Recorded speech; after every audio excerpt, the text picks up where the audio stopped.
Hey, welcome to the 2-month review, where we take a giant book, chop it up into bit-sized morsels, eat those morsels, digest them, decide whether or not they taste good, if the craft was there, if there's good recipe behind them, and then move on with our lives. So I'm Chad Post from Open Letter Books, and Brian Wood, author of Joy Time Killbox, is not here, even though he's the one who bitches about my having the same intro every time, and now that I change it up, he's not even here to appreciate it. But instead, we are joined by Kaija Straumanis from Open Letter Books. How are you doing, Kaija? You're like the Chef Reacts of literature. Yeah, that's exactly what it should be. By the way, I'm also dying, so if you can't hear that. I'm in another room, so that doesn't happen. I'm doing as well as could be expected for the holiday season. I am enjoying stale cookies that have been out for a week and not wearing a bra. And I mean, what more can a girl want? I'm guzzling Gatorade Zero, which is an appropriate name since it does zero things to help me feel better. But there we are. Sponsor him. Yeah, give us some bling or whatever it is that y'all do. So it's too bad that Brian's not here, because there's like two intro sports things I wanted to tell him about. One is that Brian and I are playing in fantasy football in the semifinals in our money league, and I'm kicking the shit out of him as of this morning. That probably will not hold, but it's always fun to taunt someone. And then second, as of this morning, the Los Angeles Dodgers are projected to win about 140 games a year now that they have every good player under the sun. And I know that anyone who's a baseball fan is distraught about this. Whereas I, on the other hand, have entered my villain mode of existence for 2024, especially, in which I'm embracing evil. And I hope that they win every game and win the next 7 World Series, and everyone gets so discouraged that they just stop watching baseball. That would be very funny if Ohtani and Yamamoto just broke baseball for everyone. And see, money can buy happiness, and it's fine if it's someone else's money that can buy you villain era happiness. I froze. The Wi-Fi here is pretty shaky, so I have to see how this works. That's on brand for any Straumanis property household. It's very on brand. So this book, Kaija, which you know nothing about, is that's another reason why it's a shame Brian's not here, because he's actually read it. Yeah, he's read words of it and knows what it is. I know it's by Ed Park. Same Bed, Different Dreams by Ed Park. And given that I've been in a fever state for 3 days and having the most insane batshit experiences when I close my eyes and finally fall asleep, I've had wild dreams, but the one that I had this morning is so insane that I must share it with everyone, because I don't even know how to describe this. I wrote it all down, so it's in my notes. I'm just going to read my notes, okay? Excellent. It says this is a book about dreams. I feel like this can violate that whole nobody cares about dreams. Dreams are what's not on the internet, and I can guarantee you this is not on the internet. Okay, so in my dream, a cop was talking to me about trying to write a poem called 5 Minutes with Alice. It was about an experience he had in which you went inside a romantically lit room on a bed, and the chamber opened at your side, and Alice, a squirrel, came in, saw a person was there, screamed and farted the worst fart in history, and flew around the room farting and screeching for 5 minutes. We're recording. Okay, we'll go wipe it off. We're recording. That sounds like performance art.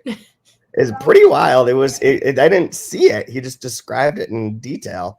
And I thought, yeah, that would be terrifying if a squirrel was like farting awful farts and screeching around a room for 5 minutes. That's not what you expect. That's not what anyone expects. So it's not what you expect. It's not what you want either. So this is going to be a short and sweet episode. It's a short section. We only covered 50 pages from 154, I think, to 206, something like that. And it is 3 sections that we went over. 2 of them are 23-33 sections, or 2-3-33. And I'll go over those in a second. But at the end of this, if you're watching it, it's going to be relatively short. But if you're listening to this, there's a bonus section in which I talked to Andrew Merritt, aka Metafictional Meathead from Instagram, who does the podcast Life on Books with his friend Tony. And we talked about, this was their book of the year. We talked about podcasting and the role of podcasters and promoting literature within the literary scene and a whole bunch of stuff. It's quite a long conversation. So that'll be tagged on here. So it doesn't matter so much if this is that short. But I'm just going to walk through this for anyone who's following along and using this as a sort of guide. The first section that we have today, and you asked questions along the way, Kaija. So 2333 is a series of books, to frame this for you, that Parker Jotter, this character who was in Korea, black man in Korea, fought in Korea, his plane crashed, presumably from his perspective because he saw a UFO, chased after it, crashed. He was in a POW camp with a guy who had the initials KPJ for the Korean Provisional Government, which is a huge part of this book. And he gave Parker Jotter a Zippo lighter that has KPJ inscribed on it that Parker kept with him for his whole life. And when Parker got back from the war, he wrote a book called 2333 that got published as like a sci-fi, pulpy sci-fi book, and was popular enough that his editor, DM Zephyr, or DM, like which initials DMZ, referring to like the Korean split, encouraged him to write more. And every book was titled 2333, but 2333 referenced something different in every single book. It could be a satellite, year, a page in a massive tome, and then none of them really fit together, but people try and figure that out all the time. He wrote 5 books, and the 6th one was never published or presumably written. He also owns a electronics shop, like a Philip K. Dick character, and gives away some of his books to customers and sells them there, and so on and so forth. Questions? This is all based on true. This part's all based. No, it's all fictional. Okay. Okay. Nothing in this is true. I mean, I was ready to Google this person. So it'd be funny if there's someone who'd show up. That seems like I forgot to ask add this, but I thought that he and Levi, what's Levi's last name? Levi Stahl used to run a website called the Library of Invented Authors or something that effect, in which they categorize, or they collected all the names of invented and made up authors and books from famous works and had like a listing of them. I don't know if I'm right about that. I might be making that up, but it would have been like 10, 12 years ago. And I think Ed was involved, but it's possible this exists and Ed wasn't part of it too. But I'll try and find it. But this guy's inventing. And that's kind of a testament to, I guess, Ed's writing, and your retelling of Ed's writing is that you could just be like, oh, this is a thing that happened. And the way it's pieced together, it's like just on that edge of like unbelievable historical information enough where like it could be completely true. Yeah. So the section we get first of his Harmony Holdings brings back one of the characters from the opening scene. So the opening scene in this book is a literary party that our protagonist Soon Sheen goes to, and there's people from his past and from Korean literary world, but literary world overall, that are there. And one of them is a guy named Monk Zingapan, which is a great Pinchonian name. And we're in this section, we're back with Monk Zingapan. It takes place in 1977, and it involves how he meets Clara Euphrates. And Clara Euphrates is not a character that we met before, that I can remember. If she's in there, I just blanked it. I can't find her. But anyways, meets this woman, and she gives him a place to live because her father owns these giant buildings in New York, apartment buildings, and she finds a place for him to live in there, and he goes to work for her father's gaming company. So her father is Korean, and they have like a bunch of different things, like a holding company that has a bunch of different outlets to it, and one of them is the gaming company. So he goes to work for them, and he and Clara create this game called Valet, in which you have to park certain cars fast. It's like a card game, and if you get cars parked certain fast, but if you do them too fast, the customers will get pissed because they'll get dinged. If you're too late, they get mad, and it wins like an award, and they try and make a second version of it, and it doesn't work, and nobody likes it. And then they are hired by someone who's referred to as the Dowager. So the Dowager contacts her dad and says, based on the success of Valet 2, the one that wasn't very successful, she wants them to create a game based on 2333. on a series of books, and they're hired to create this game, and they have no instruction. Like essentially, the there's nothing that is given to them in terms of what to do. They're just supposed to make this particular game, whatever that might be. He's never read the book. They don't know what to do. There's, as I'm putting here in the Chiron section, there's no discussion of the rights. I can immediately hear anyone within like a publishing world being like, you can't just make a game based on a series of books and label it as such. Like, that is not okay. Which brings up a different question I'll get to in a second. Anyways, they work on this. It's going to have all Dungeons and Dragons is popular at the time. So they're trying to create a story type game in which you roll dice and you try and find and create, solve certain problems, create worlds that are part of this sci-fi universe. And it gets to be super complicated and nobody really enjoys it. There's a great bit in here from their conversation in which Claire is like, she's telling him about Dungeons and Dragons and how they need to be careful not to violate their copyright. Go fuck 2333's copyright entirely. And they have weird looking dice, and Monk's like, I don't get it. It's just a bunch of people talking. And she's like, it's storytelling. And he's like, I thought we were in the game business. She says, stories are games, Clara said. Games are games, Monk replied. So they had like a little back and forth on what stories and games are, and if stories are games, which runs throughout this book in terms of like the way you can approach and think about it.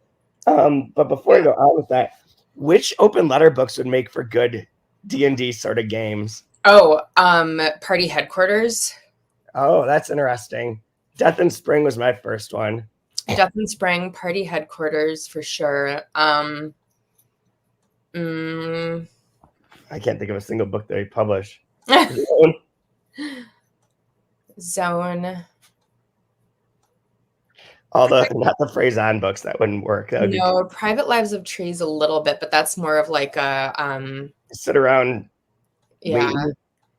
Yeah. Party Headquarters for sure. That's a book I haven't thought about in a very long time. It's by Gorgi Tag, one of our Bulgarian books. The Shen Sui books. Frontier would be a batshit game. Yeah. That would be completely batshit. You're just like, whatever it is, you're like sweeping the courtyard and all of a sudden frogs start crawling out of the cobblestones and they're just there. They're not like yep. Plot point. They're not, you don't have to do anything about it. They're just there. Any of the Volodine books. Yes. Oh, Bardo for sure. Oh, I think Radiant Terminus. Also, yeah. That would be really dark. That would be a dark, dark, dark one. Absolutely. That's what makes it more fun.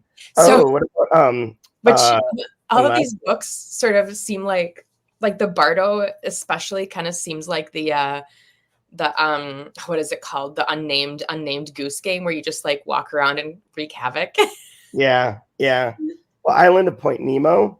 Mm-hmm. That would be a really good one by Jean-Louis Blade-Robles. That would be a great one. Yeah. Any of these that are like based on like creative enterprise and creative storytelling and expansive universes would be wonderful. And this was so that's essentially what they're doing. And like Monk gets way into the dice thing and these probability stuff, and like it gets to like a point where like everything's so complicated that the game is not fun to play.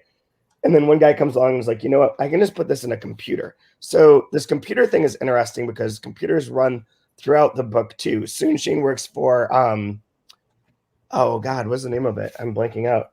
His company, which we will talk about in a second, that is like sort of an amalgam of every single tech company that exists, and is like, you know, watching everything and taking care of everything, watching every gloat, and has all the algorithms and whatnot. And everything that goes into the computer and into the internet is real in some sense. And like the reference to that, like dreams are what are not found on the internet is a line that comes up in the section too. And is kind of the opposite of that. So so in this section though, this character puts together all the possibilities into a computer, and then they have a test group with like these young kids who like they're like describing the story, and the kids are trying to do things, and you press a button and the computer will spit out what happens next. So you don't have to like sit there rolling die all the time. but it moves things from the physical to the ephemeral or to the wired. There's even a moment where the computer shorts out, but then everything's fine and it's okay. But it's sort of like feels almost like a premonition of like if everything's relying upon the internet and upon things being connected and digital and whatnot, that's maybe not the greatest situation. Yeah. Or, it's coding. You're coding. and then to this part then takes like a weird turn, which I think will come up like more specifically, not this part, but like the longer section or longer kind of plot thread will come about this later. But Monk and Clara end up boning, and she's engaged to like this Argentine Korean rich guy, and she just leaves. She leaves, and he doesn't see her in the morning, and she's just gone. And she's run off to be married on the coast of Cape Cod or whatever. And so he's like there alone, and he gets this note from presumably his boss saying the Dowager wants you to deliver the test game. We know it worked. Bring it to this apartment. They go to the apartment. He goes to the apartment. Nobody's there. He like looks around. There's like boxes as if someone's moving in or out. And then he gets knocked out and wakes up, and the whole prototype with all the papers and everything is gone. And the place is empty. And there's no record of anyone having lived there. The closest that someone used to own it, that was Theo de Gras, which is the same letters as the Dowager. So that's like sort of a hint to that. So it's wild. It's cool. That's that part of that, and is like maybe leads to the kind of concept that we talked about at the beginning of this, of that people are after part of this game, of this series, after the last manuscript. Because in an earlier section that you haven't read, there's a moment where Parker Jotter's wife believes in these crazy ass fucking weirdo cult that the world's going to end in 67, blah, blah, blah, blah. And his daughter's like, you need to write a book in which the world ends, or like, but it's saved, and then maybe that will save mom. So he's going to write the last volume of this, the Tan Gun, that will like save her. And so this manuscript is sort of mythological later on, or whatever. I'm not going to give anything away necessarily, but like is a potential manuscript that potentially has some value to people. So this is the first time we see someone trying to actively take part of this 2333 world. Okay. So that other thing that's in there that's worth noting, that's part of the connective tissue, is that Soon's daughter, Story, which is short for Astoria, she is playing a game for school called Hegemon, in which the characters have these certain like ability, like what do you call that? Where they have like the bars of like how good they are at certain attributes. Yeah. And those attributes are in this game. So like each result that you rolled came up with a key trait: grit, ESP, agility, so on. Those are all part of Hegemon. What's that? Grit. Grit. Scrappiness.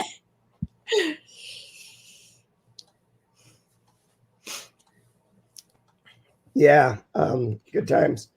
Good times. I can't breathe. Okay, so before we go on to the second 2333 section is a little bit more wild, but there's an interlude called The Louse that's part of the Sins, and this is Soon Sheen's section, in which he's the narrator, and it's him and his wife who runs a series of nail salons, and their daughter Story. And if we jump in, and they're talking about how it's time for them to finally tell Story that she was adopted, and they go through kind of the history of how they ended up adopting her. And and they're going to tell her, maybe they want to. It's been years. They keep thinking they should tell her, but they chicken out. They haven't done it yet. And they're talking about how smart she is. And this is where she says, Nora said, she told me the other day she knew what dreams are. What did she say? Everything that's not online is important. So that's fun. They talk about like a little bit of their thing, a little bit of like whether or not they're going to tell her, blah, blah, blah. But then the fun part is that she pulls out some sort of tool, it's not described at all. In the way that I couldn't find any description. But basically, it's called the louse.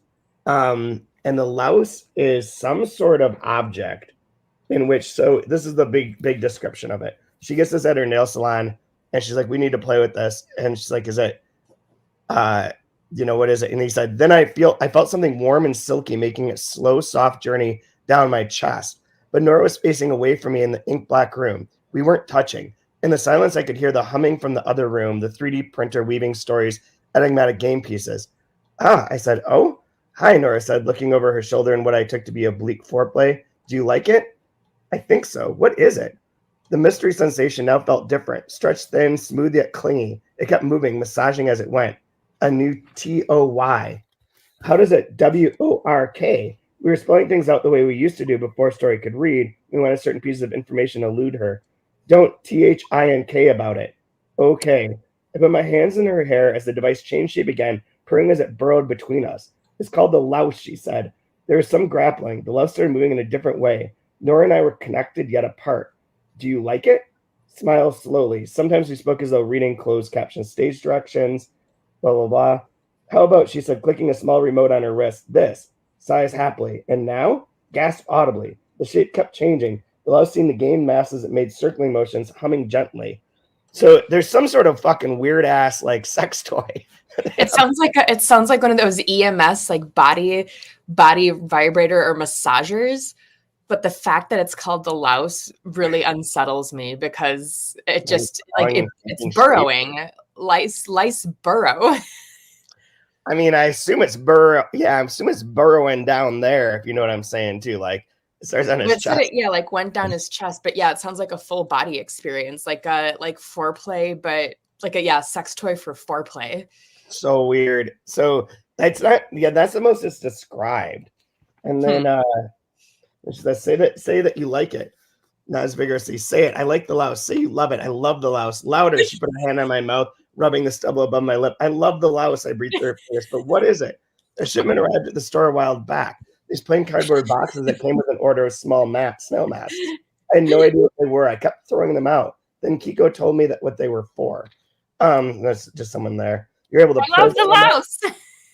Then it's like you upload a profile, which other people can download onto their louse, and then their louse can imitate you, and vice versa, anonymously. For now, that's the louse business model. Wow. So interesting. I like that. That's like the sci-fi sex toy. Good creation. For it. Any other sex toy by any other name would be. I mean, it would be amazing. So taking this to its extreme, essentially, you have this device and you can download someone's attributes, and then it would imitate their performance on you, which is sounds like probably something that's going to be around in a few minutes. Yeah. So then the last section that's a little bit longer, that I don't want to go into too much detail with because I'll need Brian here to really crack through this. Well, real quick, there are things like that exist. God, I remember it was probably like almost 20 years ago, but there was some like 60 minutes type documentary, like a 1 hour documentary on television where it was talking about like AI or like not sex toys necessarily, but that people have like way long ago developed computer games or things where like if one partner is serving overseas and the other partner is not where they are, they can like one partner can like connect the things to their body like nodes or something, and then the other partner can type like insert commands, and then but this was like 20 years ago, so it's like very basic. Where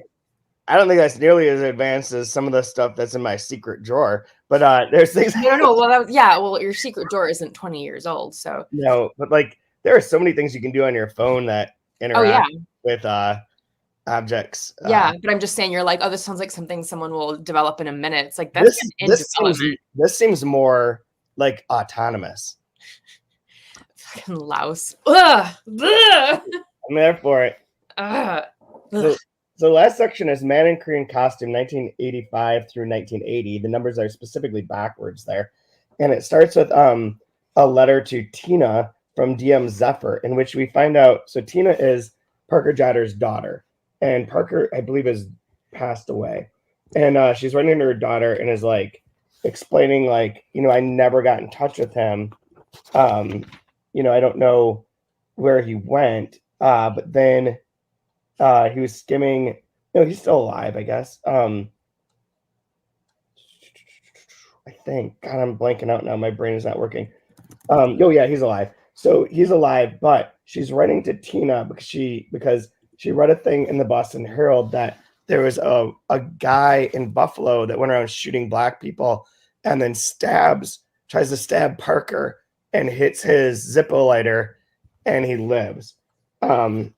This letter is from, what year is this from? 1985, so August 12th, 1985.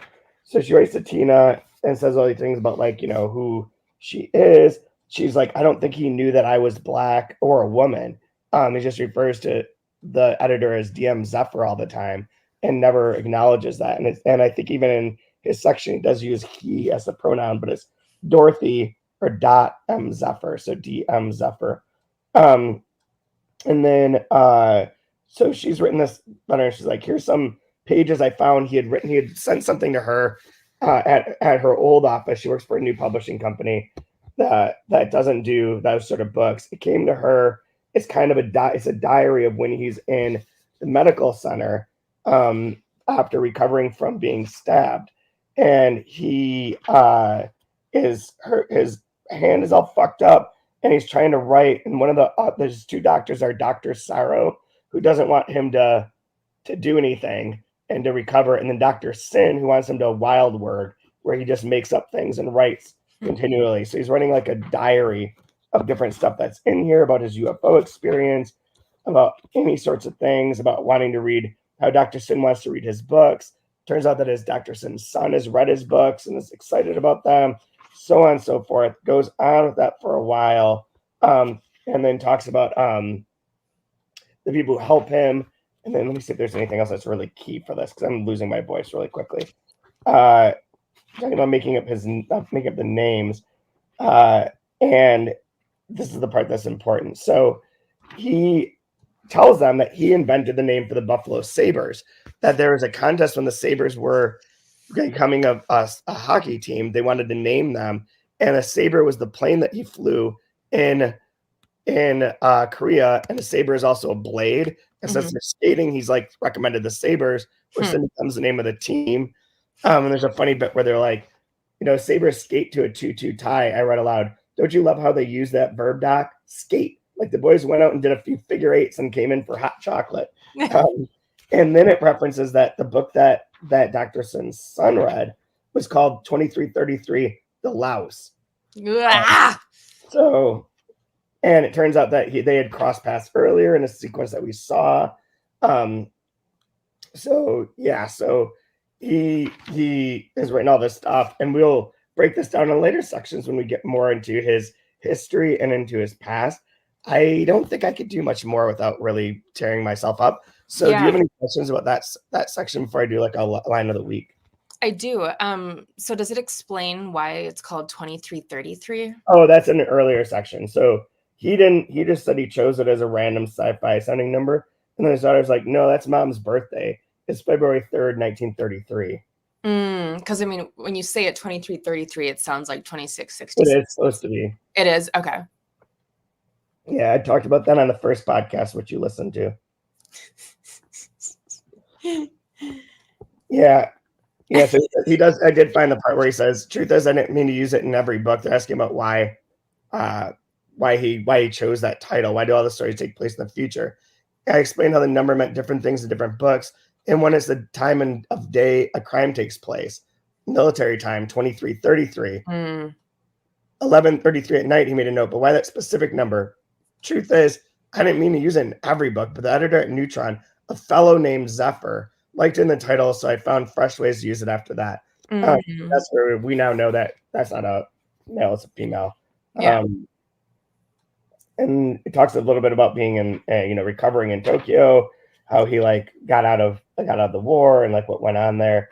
It's generally pretty interesting because he's going to become more of a character in terms of like what his sort of role is in this. You mentioned UFO experience.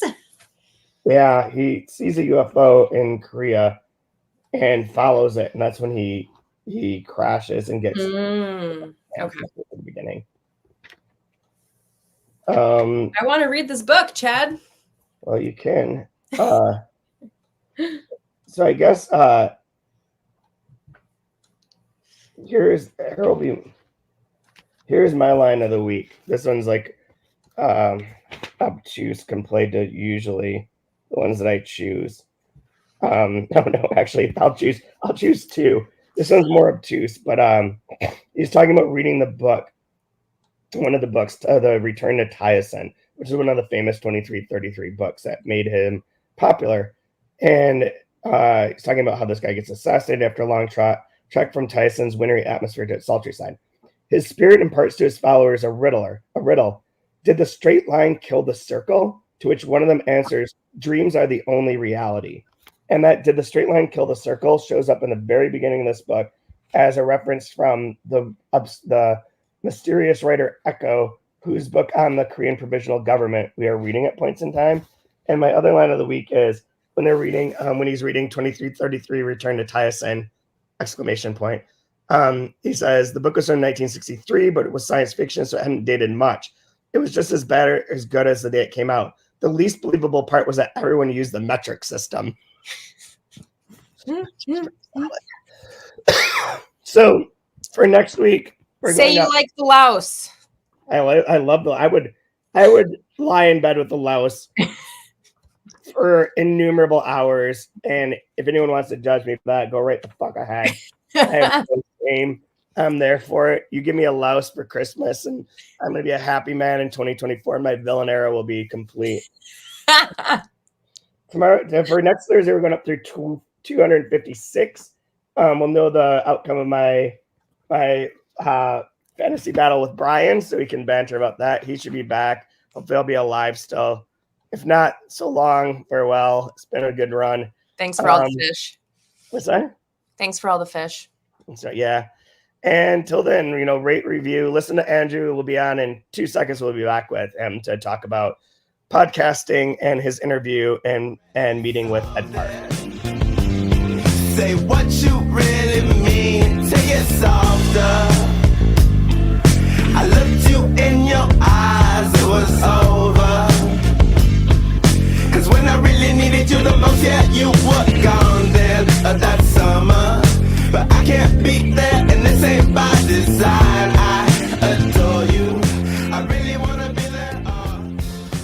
This ain't by design. Okay, now we're joined by Andrew Merritt, aka Metafictional Meathead, also one of the co-hosts of the Life on Books podcast. Hey, Andrew, thanks for coming on and doing this. Hey, thank you so much, Chad. It's really, really cool to be here. I meant to ask this before. Do you go by Andrew or Andy? Either or. I don't really care. I don't like Drew. Okay. Yeah. No, Drew. It's so funny. So like for the longest time growing up, I had always been Andrew or been called by my last name because I went to school with a ton of Andrews. Yeah. And then like through high school and college, there were just so many of them. And then so I live in New Hampshire, and when I moved here, I moved here to take a job working at a gym. I started in the fitness industry, and my now friend Tony, who I do the podcast with, was my original employer there, and I actually met him before I started working there. But whether it was intentional or just kind of picked up, he had started calling me Andy. And then at the gym, like it was just, hey, this is Andy, our coach, and it just kind of stuck there. So cool. I think where a lot of it originated is actually, so obviously my Bookstagram account is Metafictional Meathead. My personal page, way back when I had set it up, kind of as a play on the former WWF wrestler Randy Savage, I made my username Andy Savage. Yes. Just kind of being like silly, like no one ever really called me Andy. And I think sometimes people see that and they think like I go by Andy. I don't have a problem with it. I every now and then will still catch myself introducing myself as Andy. But either or, I don't really. Good deal. Good deal. I've been called enough negative things that a derivation of my name is fine with me. Speaking of your personal count, how much do you bench press or deadlift? I'm not sure which one you like do more of, but you I never was fucking able to jacked, bench I have press. to say. Never was able to bench press much. I actually, um, it's been probably a year now since I have actually lifted any weights. Oh, really? Um, my tail end of time in the fitness industry, I was very burnt out, Oh, yeah. and it was one of those things where like you know, it was one of those things where like I was, working at the gym, Hmm. and then it's either I have to stay at work to do my hobby Yeah. or go home, hang out, chill for a little bit, run some errands, whatever, and then go back to work. Yeah. Yeah. And, I had been in the industry for probably 7 or 8 years. Mhm. So I think to make it as long as I did without feeling, getting Yeah. that feeling, I would say I was happy with. I was never particularly good at bench pressing. The most I've ever deadlifted is 500 pounds, Jesus and Christ. I have squatted a hair over 400 pounds. Wow.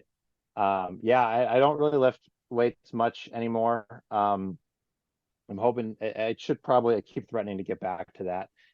Maybe 2024 will be my year. That'll be But earlier this year, I actually started doing Brazilian Jiu-Jitsu ooh, as that kind sounds of a, my physical hobby of choice. We actually, while I was in New York, obviously interviewing Ed Park, which we'll talk about in a little bit. Um, we were also interviewing Escor David Johnson, who just had his debut novel "Pay as You Go" published, which right. is a fantastic novel. Um, but as we were like scheduling the dates for the interview, we actually found out that he has been doing that for about 7 years. So we got to talk about that a little bit on the podcast, which was pretty cool. But Nice, nice. And that's those will be that's out kind of been soon, my, right? yeah, I think so. I think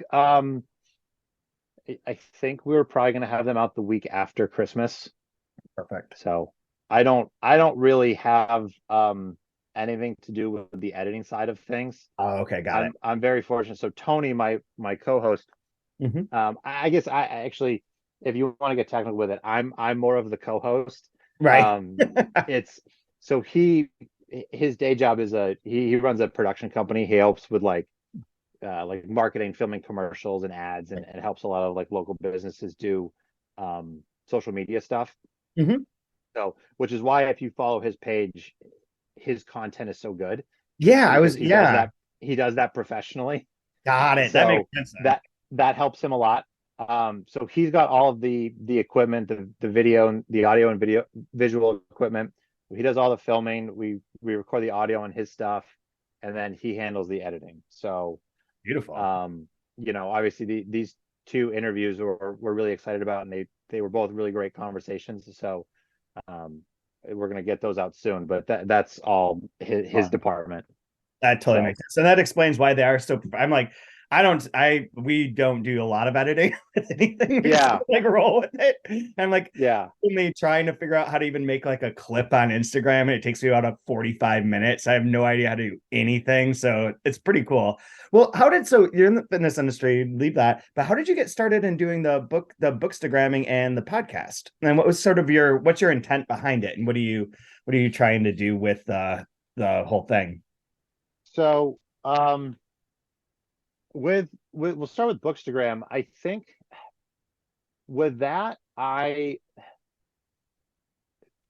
sort of around the tail end of 2021, early 2022 is when I really got into more like serious reading. Okay. Mhm. And I think through that, um, actually what happened, I had read Gravity's Rainbow by um, Pynchon, which is Which hands down my favorite not the novel. same, but I love that.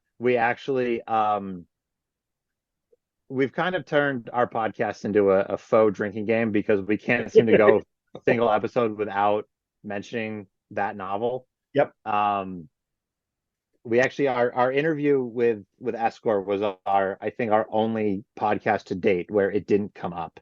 Really? Oh, so you did it. You Yes, pulled it off. I know that we you're did talking it. We did about it. Yeah. instituting that. Right. So anyway, I was like looking for podcasts and stuff like that, just to kind of learn more about him in the book.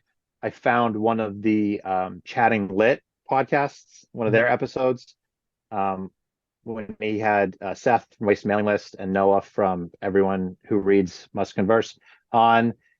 Through that, I found their pages, and I don't think I really like had started to follow anyone. Mhm. Actually, that's not true. I did had kind of start to follow a handful of people Yeah. within the quote Bookstagram community. Mhm. And then I just kind of was like, hey, this could be fun. Let me Yeah. do this. And I um never really did it with any intent to like create content or be an influencer. I just kind of I thought it was a cool space to share about what you were reading. Um I didn't really have, aside from Tony, and even at this time, he and I weren't like in regular discussion about what we were reading and things like that. At that time, he was much more of a nonfiction guy. Um, so I thought it would be a fun way to just converse with other people about the books that I was reading, um, see what other people were reading, hear about other books, things like that. Um, and that's kind of, I think, what it still is. Yeah. I'm every now and then I will like look at my page and I have, excuse me, just shy of like 1,500 followers, and I'm a little bit stunned by that sometimes. Like, it's not in the grand scheme of things a ton for anyone that has any sort of real intention behind their social media, but to me, it's just kind of like it's not weird's not the right word, but I'm kind of just like this many people like Yeah. want to um like hear what I'm saying, or like see what I'm reading, and listen to my opinion. Um, I actually got a message from someone, I can't remember who, but when we were in New York, we were on the Upper West Side, and we went to not the big Strand location on Broadway, Right. but they have a smaller one on the Upper West Side. We went to that, and I shared a story because they had Same Bad Different Dreams on like their front table, and I shared a story, and excuse me, I got back to our apartment and I had a message from someone. He's like, "Oh, no way! I was just there 30 minutes ago. It's too bad I missed you. I would have loved to have met you." Wow. And I was Yeah. like, "What?" That's How it was just kind of like this, like eh, for every now and then, like you get that feeling like you're on the Truman Show, yeah, yeah, yeah, and I'm yeah. just like, "Where's the camera? This There, is not real life, you know." So, absolutely. um, There's a funny story. You'll love this. I just want to make sure I have everything right. But there was a day where we had a event at what you would call it at Brookline Booksmith in Boston, right? And it was with Juan Gomez Barcena and Katie Whittemore. And I was sitting, I sat in the audience, I watched the whole thing, and trying to find, I don't want to script her name because I know I'm going to do it. Okay. I was sitting in the audience, sat there, watched the whole event, all fine, mingled with everyone. We had wine, we had crackers, we had all that kind of stuff, blah, blah, blah. Go back home, looking on Instagram, and there's a photo of the event, like from exactly where I was sitting. And it was by the author Mandy Suzanne Wong, who wrote the book The Box that came out from Grey Wolf, which I had literally okay, just finished reading because I had assigned it to someone in my class. And I was like, "Are you kidding? You were there?" She's like, "Yeah, I sat right in front of you. I knew you were there, but I didn't say anything." I was like, "It's so weird.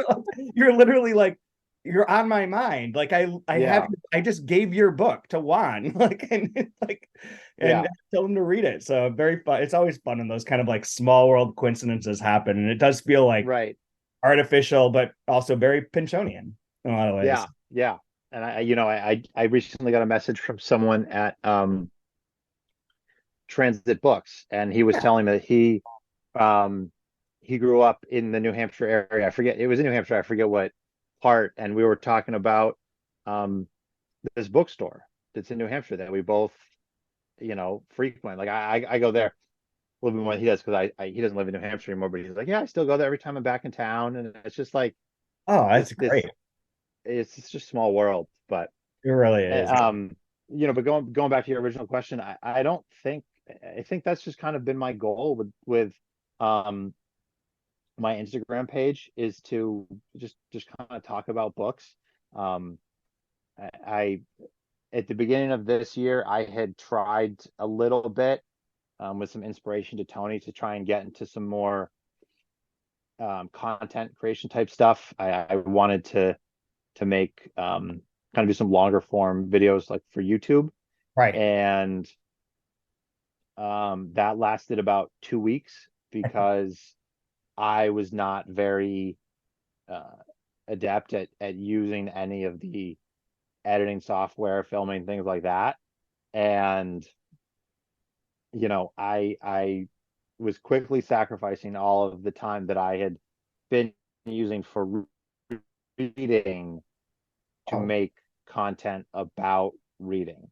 yeah. And it just kind of, at that point I was just like, no, like this isn't something I want to trade right now. Yeah. Um, I keep toying with the idea of doing more, but for me, it has to be that balance of just like, still being able to actually make time to read because, if I can't do that, then what's the point? Exactly. I'm In always my amazed opinion. by, Leaf by Leaf, Chris Via. Like Yes. Yeah. I'm amazed by how much he reads and then like is able to produce. Like his videos are so like comprehensive and long I and know. and about complicated books that he seems to read like instantly. It's kind of Him amazing. and Never can. I don't know his last name, but Sean at Travel Through Stories. Oh yeah, yeah. He's the same way. I think at least lately it seems like maybe his video production has gone down. I know he has a pretty rigorous day job. I think he's a teacher, and I know he's in school and all that. And you don't have time to just do all these things. But like I would always be amazed because he would put out these long videos, and then he'd be doing these monthly recaps, and his stack would be you Yeah. know 12 books high, and the shortest one would be like 400 pages. It's just like, how do you have the time? But Do this like yeah, it's all probably a mix of lots of stuff, man. It's amazing. So one of the things that we were trying to do with this sort of like these bonus parts to the 2 month review on Ed's book is to talk about like the different ways that different groups of people approach this book in particular, but books in general. So we're trying to have like an academic on, a writer, talk about craft, different people that fall in the bookseller, different fall in different camps. How do you see like the podcasting world's role within our current book ecosystem and like what the sort of place that what it provides and what sort of like place it holds? that's a really good question. I think what is interesting about podcasting, and at least what Tony and I have been trying to do with ours, is really get back to more in-depth, longer form discussion or appreciation towards books. Yeah. I think most people's medium that they see book related content through is either Instagram or TikTok, Yes. Yeah. and it's a lot of it is watered down. Yeah. There's a lot of people that are posting substantial stuff, but a lot of it is just watered down. Um, One of the things that we were talking about, I believe this was while we were recording with Ed, was just how a lot of the modern publishing has turned into almost like fast fashion. Yep.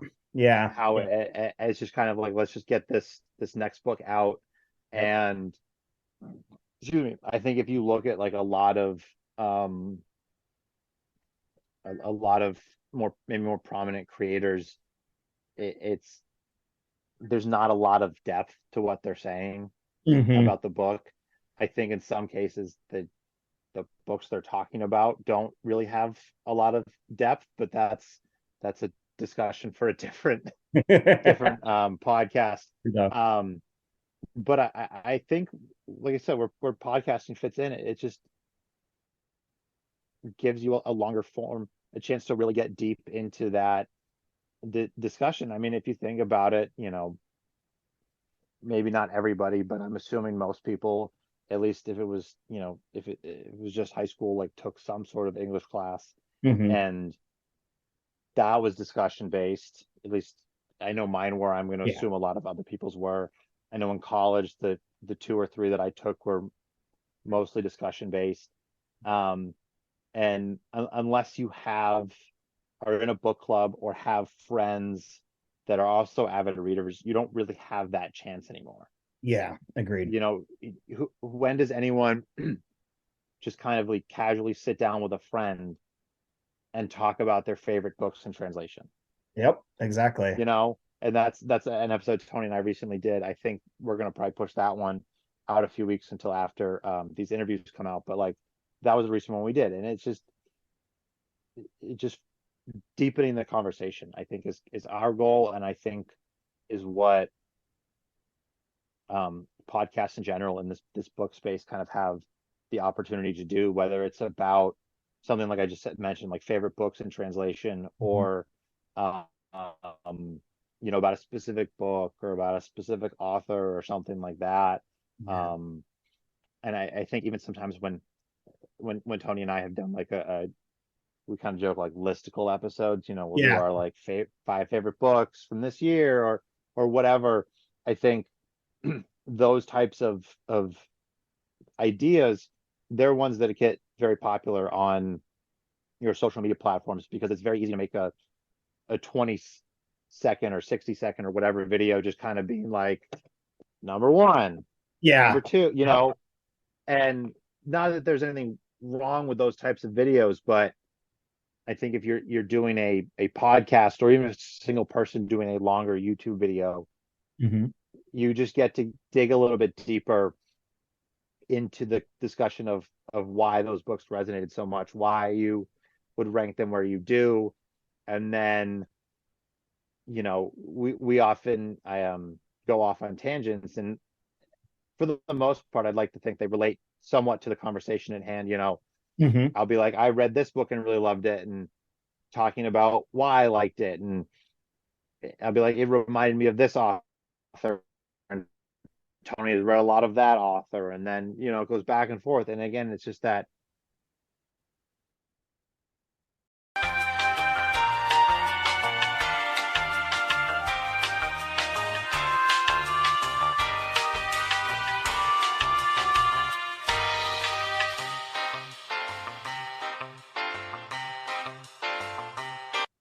Okay, and we're back with a minor technical difficulty there, but we are here back, and I wanted to talk to you about Ed's book, actually, Same Bed, Different Dreams.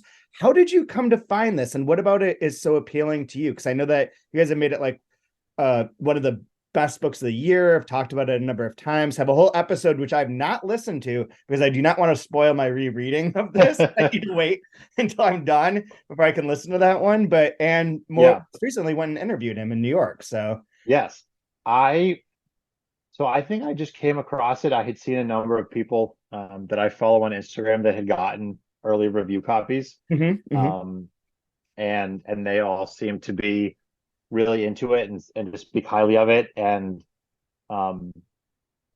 there was and still is a lot of hype around it. And one of the things that I had commented on with Tony, I don't remember if this was on the air or off, but it's not often that a book with a lot of hype around it has as much depth as this one does. I think everybody and their mother that's on social media has probably seen something about these Fourth Wing books, or like when Prince Harry's memoir came out, like everybody heard about that. And I think this is one of the first books, at least in the time that I've been kind of a part of the book social media culture, that has had this hype to it and is a little bit grander in scope and has a little bit more to say. And that kind of drew me into it. One of the things that I kind of harped on in one of our podcast episodes, I don't believe it was the one that we dedicated solely to the novel. I think it was one where we just kind of like said something in our reading update type thing. Right. I was not a fan of the way it was compared to Gravity's Rainbow. Yeah. Just in the sense that, like, I think at a certain point comparisons like that become old hat. Yeah. Like, not everybody needs to be the next Thomas Pynchon or the next David Foster Wallace or the next Gaddis or whoever. Like, these artists can stand on their own. Yeah. And at the same time as that, I got sucked into it because of that comparison, and because, like, other people that I follow that are such fans of these authors were speaking so highly of it. So on one hand, I was upset with the publishing side of things, making those comparisons, and on the other hand, I was upset because I was a mark, and I fell for it perfectly.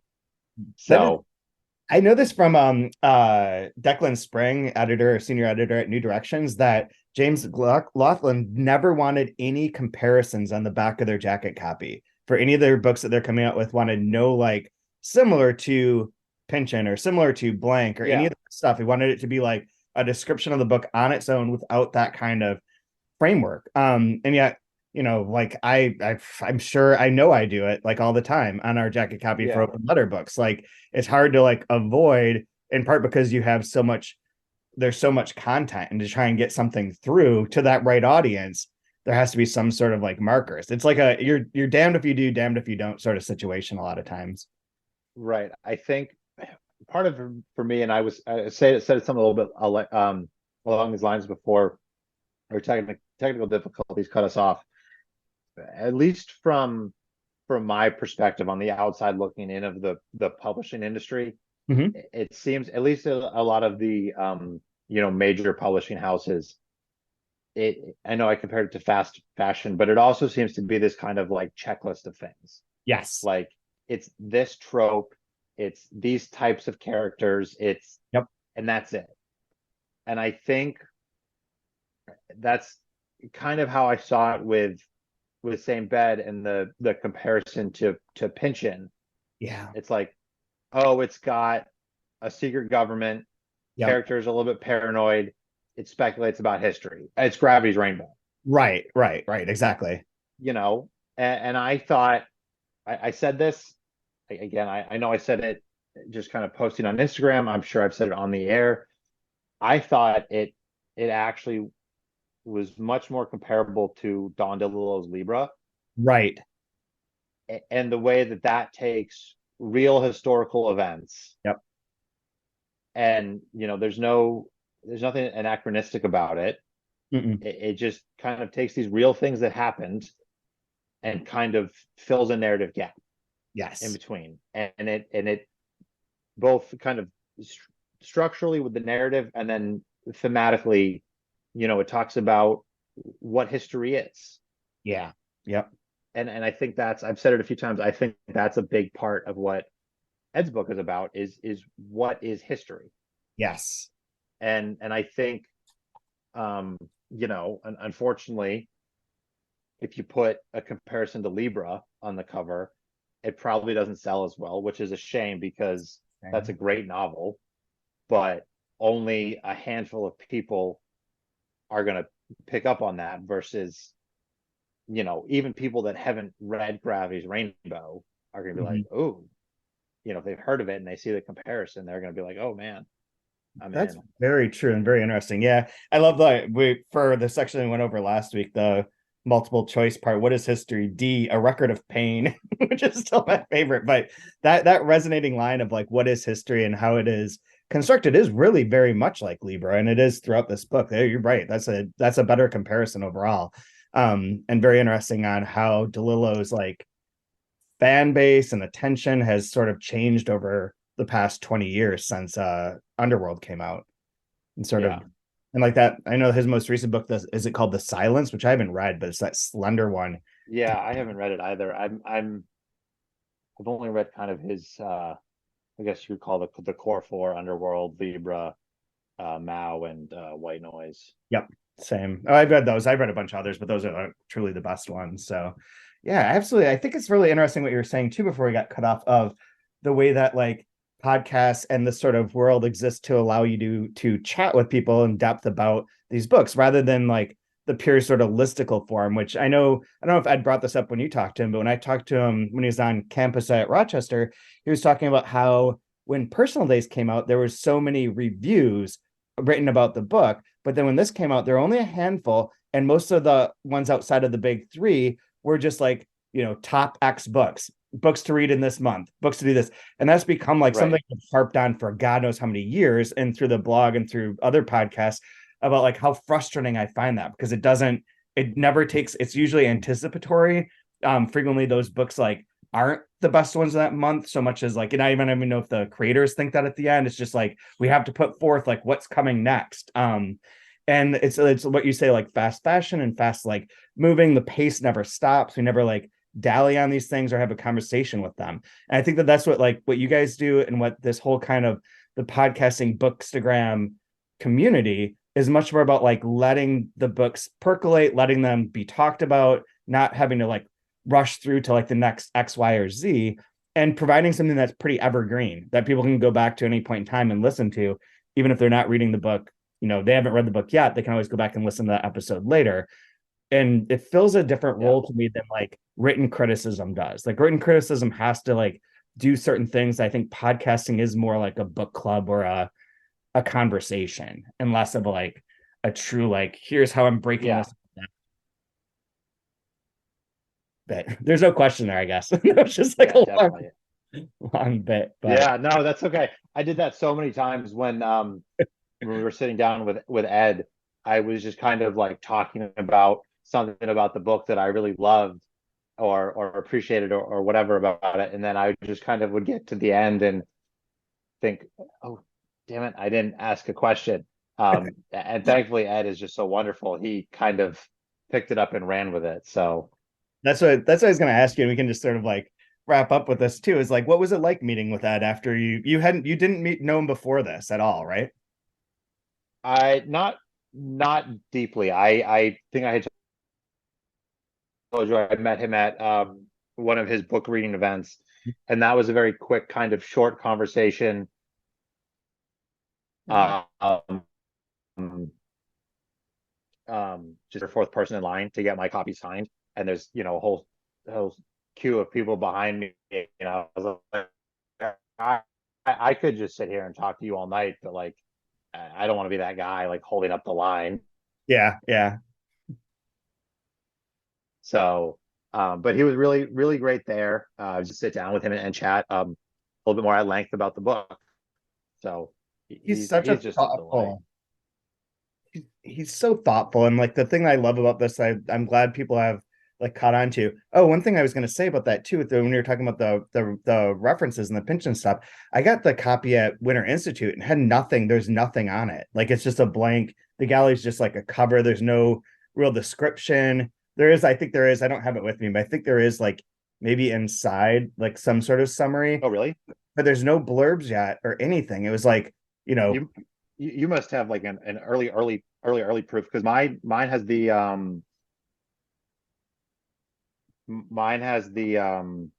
the full synopsis on the back, and then on the cover is the quote from Jonathan Lethem comparing it to Gravity's Rainbow. Yeah, no, this is a black one with like a circle that's actually like a wheel, but it looks sort of like an eye. And I think they made it specially just for Winter Institute. And it's like a collector's edition, truly, because there are only a certain number of copies that existed there. But yeah, I think it was like pre that one that you would have gotten, because it would have been in February of last year, so it was like still way in advance. But now I've got I got my copy, my advanced copy, super late, because I realized I had reached out to the wrong imprint. They're so fucking annoying about that. Like, I know that Penguin Random House, probably some people who work there do listen to this podcast, but get over it. Like, you can forward actually, that's not true. I just got like a, hey, we're not doing this book, and I was like, oh, okay. Because I had messaged, someone told me they messaged the Instagram account, and normally if I would like to request a copy, I'll do it through email, because I think that's a little bit more, professional, I guess, is the only word I can think of, but like a little bit more serious than just like sending a DM. Yeah. But someone told me that they had gotten a response pretty quickly through DM. So I was like, oh, okay, I'll do that. and I messaged Penguin Random House, and they were like, "Oh, it's not us." And I was like, "Oh, I thought it was," and then I never heard back. And then Tony told me like months later, he's like, "Oh, I got a response. They're gonna send it to me. Like they probably have already put it in the mail." Yeah. And then I was like, "Who did you message?" And that's the whole. It goes. It's at Random House. Yeah. Too many. Yeah. So, I find but that my so complaints aside, frustrating. thank you to Random House for sending me Yeah. Yeah. the copy. Yeah, thank you for doing it. However, your system could stand to be improved. That happens to me a lot. Like I always like I have to go look at which imprint, all the stuff. But anyways, yeah. Right. Yeah, absolutely. So I guess one last question to ask you that's not related to this necessarily. What other books are you really excited about that you're reading right now? Unfortunately, there's not a ton I am super excited about right now, or I'm actively reading right now.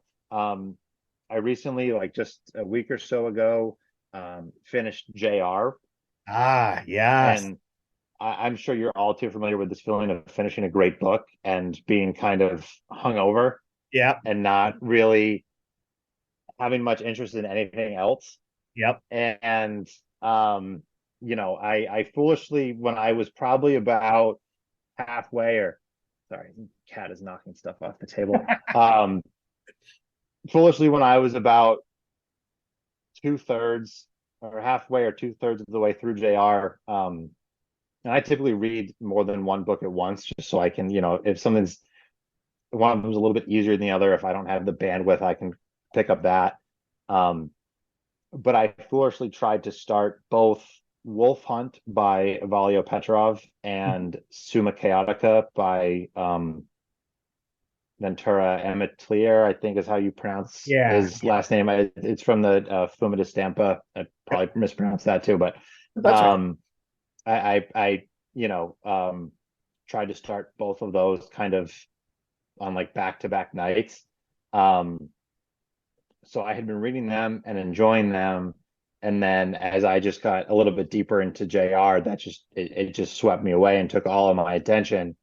And by the time I had finished that, I had like totally forgotten what was going on in either of those other two novels.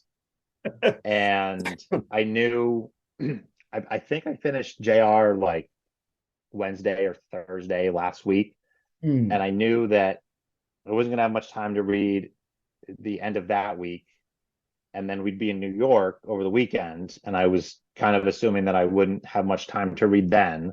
And I was like, okay, if I don't know what's happening in those novels now, I'm gonna even have less of an idea 4 or 5 days from now.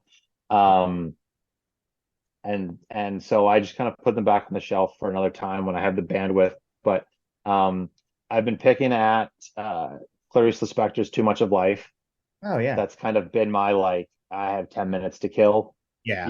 Because they're just such short entries, and she just packs so much into them, so you can really get a little bit of a worthwhile read. I have a few that I'm looking forward to in the near future. I was thinking about it. I'm really hesitant to put together like a reading list for the year ahead, because I last year, maybe the year before, I got kind of sucked into that like 23 for 23 hashtag. Partially, it's just a fun thing to do. Right. But I was looking back, and so far this year, I've read 7 of those picks. Yeah. And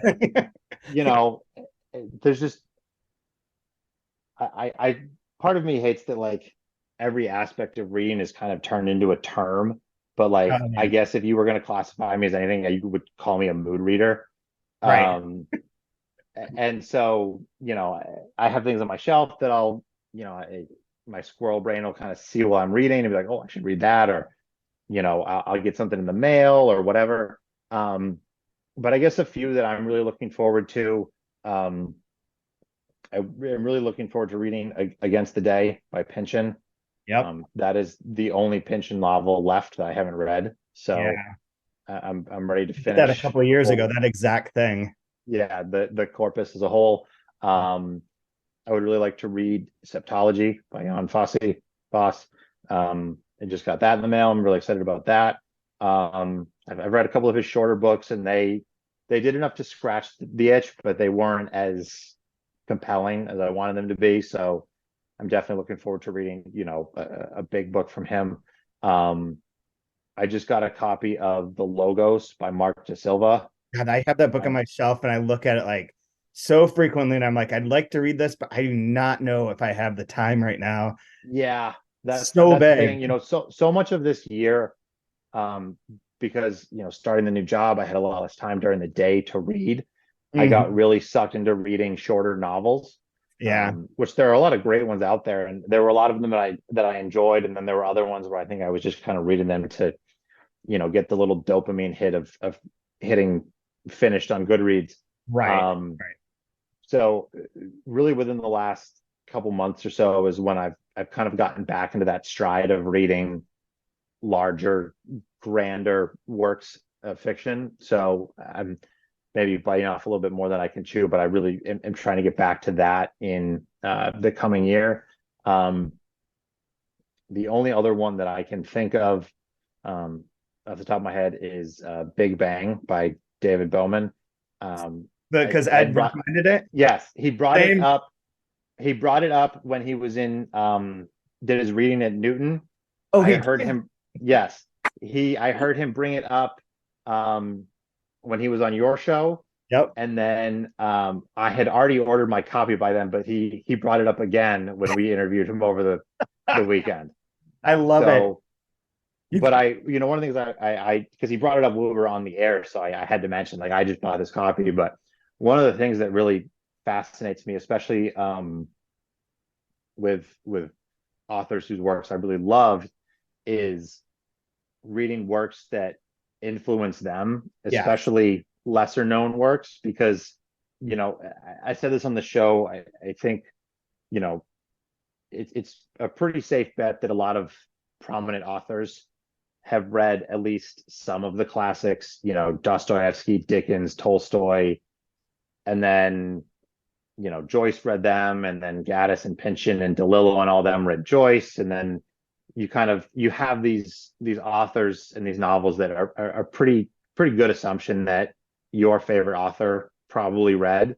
Yeah. But I really like when there's like this really lesser known, like it's kind of become a little bit more mainstream now. I think more people are in the know about it. But like when I found out about Pynchon and Richard Farina's affinity for Warlock, I was like, I have to read that.